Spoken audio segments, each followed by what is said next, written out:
The Gospel and Epistle readings that we've just heard read both deal with a particular issue, but from different perspectives. The us and the them, the in and the out. It's quite relevant because it is something that we see played out in the newspapers, on TV, and across social media every day.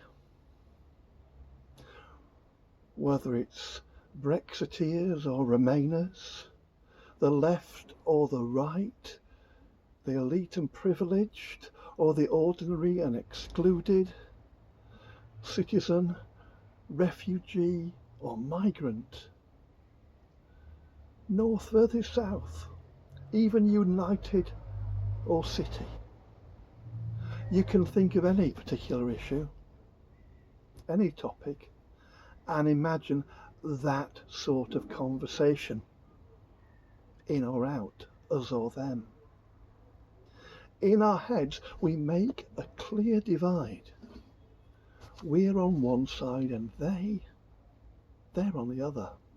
And somehow, they're always less than us. And here in Scripture, we see similar themes.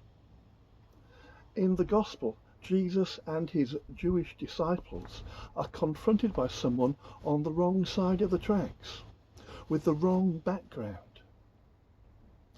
And we watch how Jesus handles it. Not just the woman, but the disciples as well. And then Paul talks about the fate of the Jews from the perspective of the ecclesia, the church, those who've been called out. Where do they fit in God's great plan? Are they a them, or are they an us? I'd like to follow that strand of thought and see where it takes us. We begin with that Canaanite woman who was annoying Jesus' followers with what they perceived to be a totally unreasonable request for help. Judaism was by no means the only religion in first century Palestine. There was there a hodgepodge of beliefs and philosophies and practices. It was a multi-faith society that was rarely in harmony. Sound familiar? There were beliefs brought in by different invaders, the Persians, the Egyptians, the Greeks, and the Romans. Then there was the polytheism of the old fertility religions of Canaan and Phoenicia and Arabia, and the Zoroastrians and the Samaritans who used only the first 5 books of the Bible and worshipped in the high places. And as we read the Old Testament, it's clear that there were really strict rules about interaction with such people, the people of other faiths. So when his disciples come saying, "Send her away," it's only to be expected. She was one of them.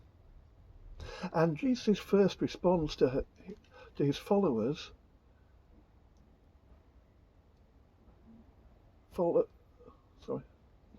And Jesus' first response to her follows the same theme. It might seem harsh to us, but the comment is not that unpredictable. And this is how her community was seen. He states it as the world saw them. And he's also stating it as it is for many now. It's only sent to the lost sheep of Israel, he says. You're not one of us. Why should I bother? That's just what the disciples expected him to say. And his next comment seems even harsher. It's not right to take the children's bread and toss it to the dogs. But it draws out an amazing response from the woman, which shows the depth of her belief.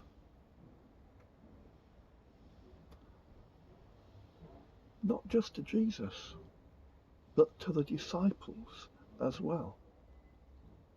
And she says, even the dogs eat the crumbs that fall from the master's table. And in that we see something of that echoed in our communion service. Jesus has taken both the woman and the disciples on a journey, and now he can do what he meant to do all along: heal the woman's daughter. But now he's allowed his followers to understand why he's doing that and what it means. That God's love is boundless and overflowing, spreading out beyond. And there is room in that love for a woman with a pagan background and her child. There is no them.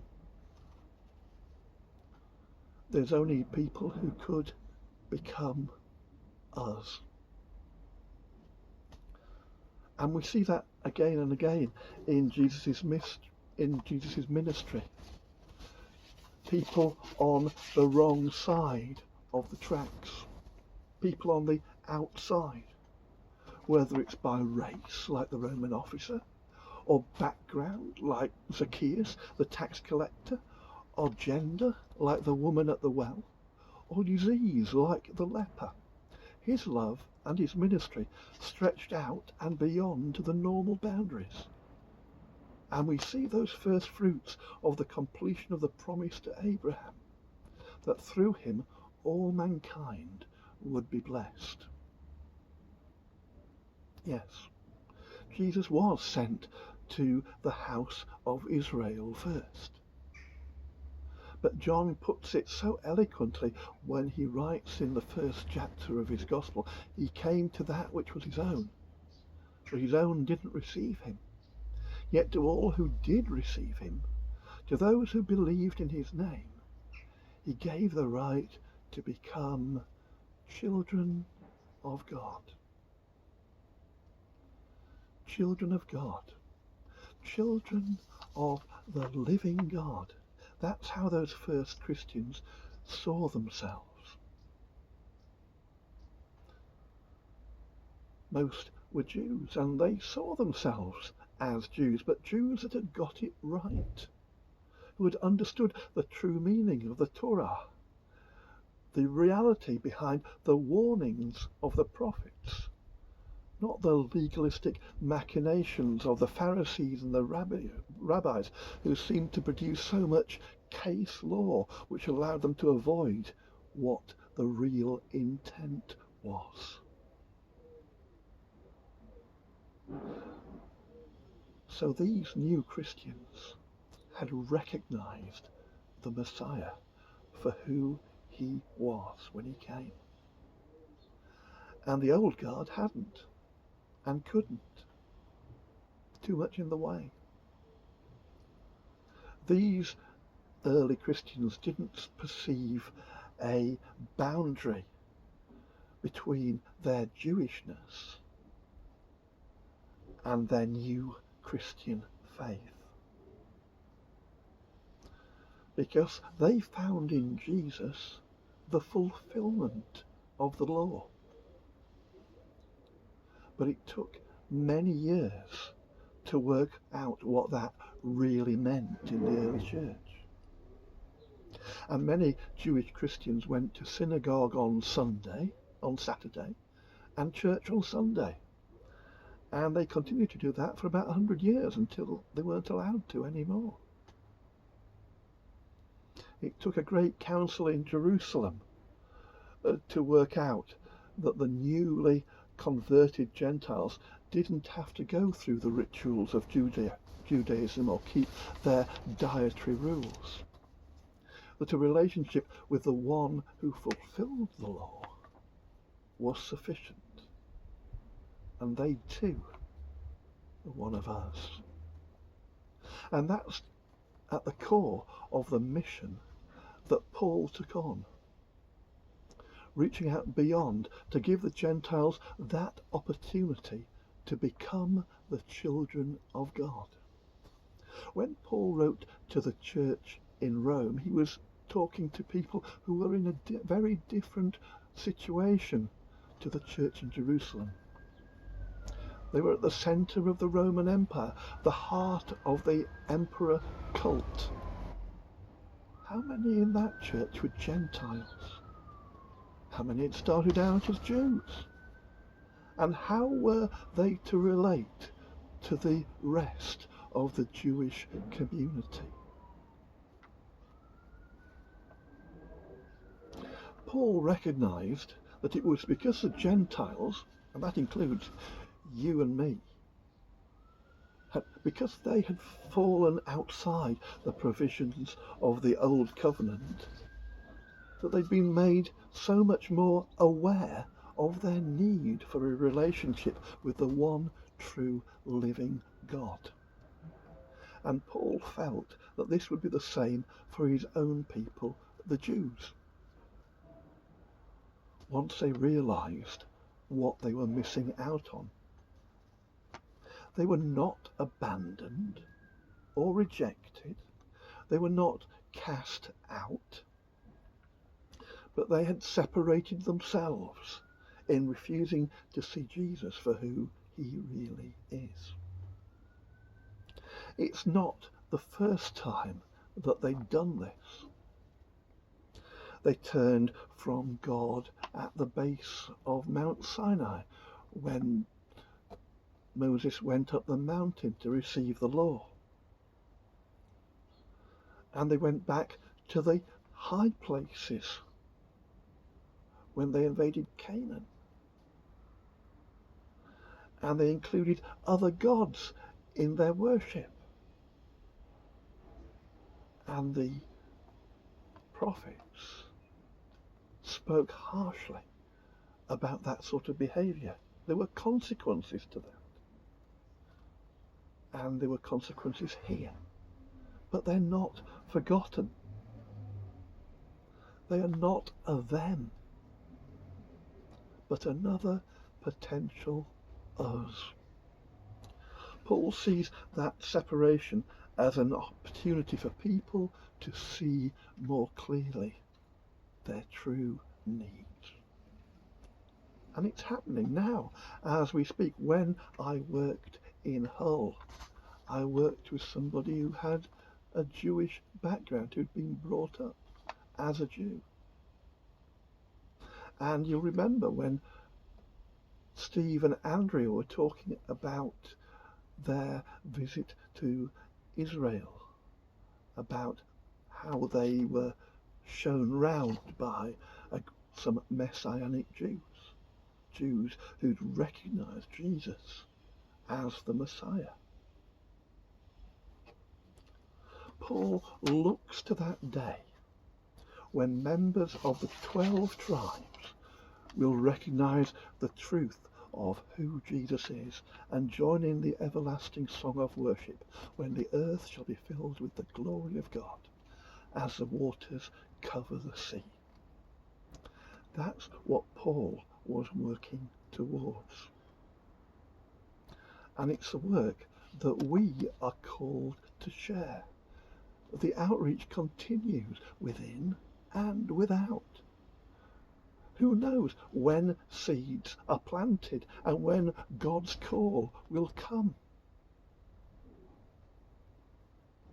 It's so important to break down those boundaries rather than reinforce them.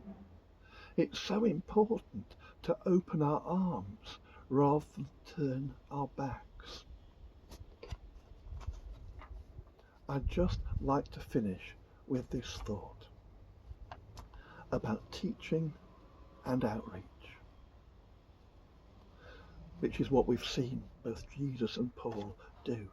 One of my Sunday school teachers used to say, live each day as if it were your last. At the time it worried me. Should I constantly think, I'm about to die, and go around saying goodbye to people? But My Sunday school teacher went on to explain that that's not what he meant at all. He was asking us to be the very best version of ourselves each day. If this is to be our last opportunity to show love or to speak love, I should take it. 50 years later, I still remember it, as I remember the verses, the Bible verses that he taught us. That's how valuable our work with young people is. So please, pray for our team, those who are working on the coalface. Support them.